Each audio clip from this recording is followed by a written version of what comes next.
kayo tao. Wala pa kayo tao. Ano na? Dira na mo ang boarding gate dira. Philippine Airlines.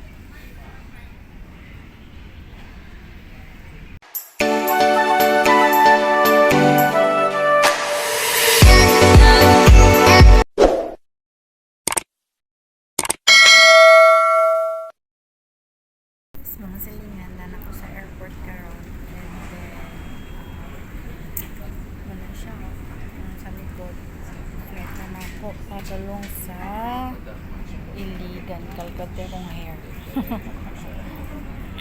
Anya pa ako ang flight 10:25, pero paabot pa ko dere kay para sa boarding na mo. So ako ra jud isa, wala ako ang manghod kay raman ni uli.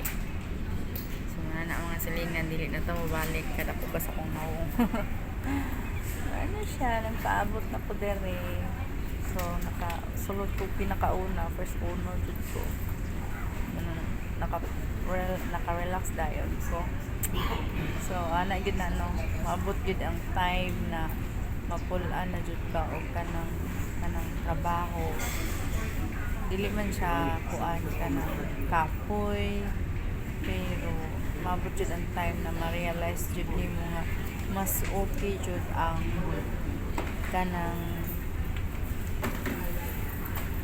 with the family, no? Naloading ko dito dapitay. Lahi ra jud pag kauban nimong pamilya nang decide na jud ko na mauli. So naroon na siya. Nana ko sa airport ron. Abot na lang ko sa ako ang flight. Ay, this is it na. Medyo sad lang ko gamay kay wala diri akong manghod.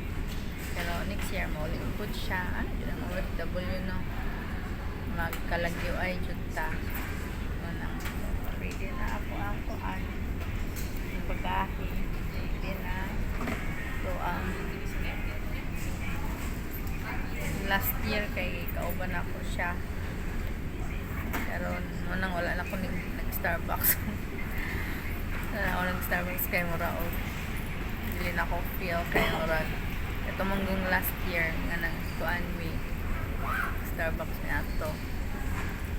Karon di lang sa kay isa nga wala pay kwarta. Kuan food ka na bitang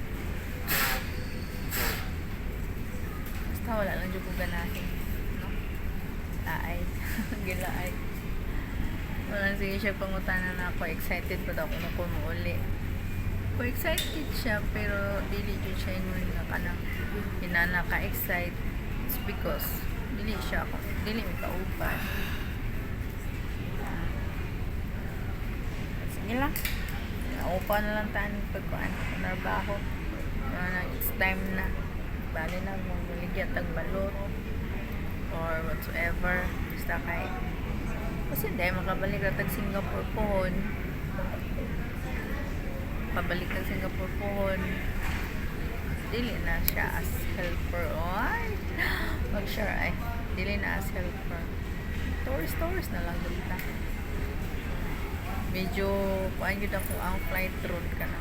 Very close kayo sa connecting flight kay nagsige ka delay ako ang flight ug nganong na-delay ako kabaw nganong nagsige ka delay mo na dinaliay jud ta ani ron, dinaliay jud ta kay delay ato ang flight. First nagkuan siya na 7 o'clock, and then after that nahimong 9, and then karon nahimo na jud siyang 10 nya. Pagkapunta ko Manila, transfer pa pud ko padulong Iligan, and then from Iligan mag-bus na pud ko around no Cagayan di ay Cagayan. Okay lang. Last na dyan ako din sa Kaig Airport, no, kay for good na dyan siya. Purgot ni cute. Ay, abot lang.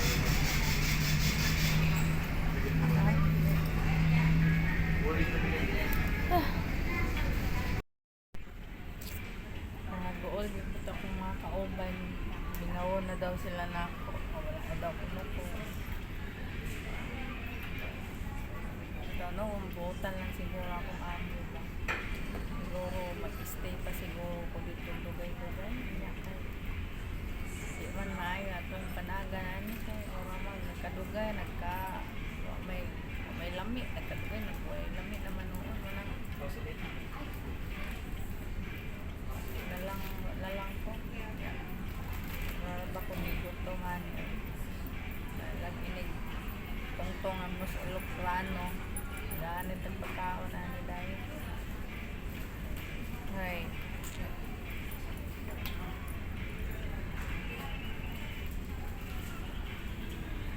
Nakabalan yan siya to ang pansa. Pinas. Kaya to ang dagan. Kamot na yan siya ta.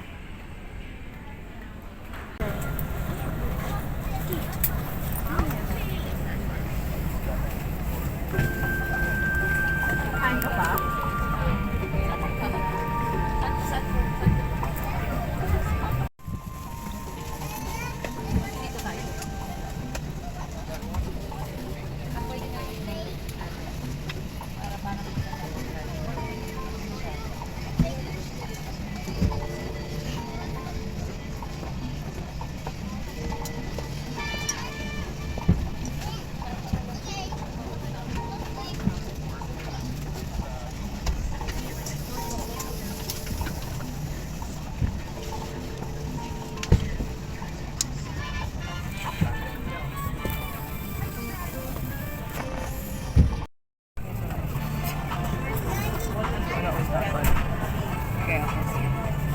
Kaya dapat lahi mo nakasit number niya ako na dapat kay rush ako ang magawas mo nang dito ang pinaka sa infront. Kaya dilim na delay akong flight katulad mo siya na delay kaya ako ang next flight is 4 a.m. Oo. Baka Paano pa sa luggage? hanggang 23 ata. May ano. Bayad. Pagdating na watag Pero isa malay na safe.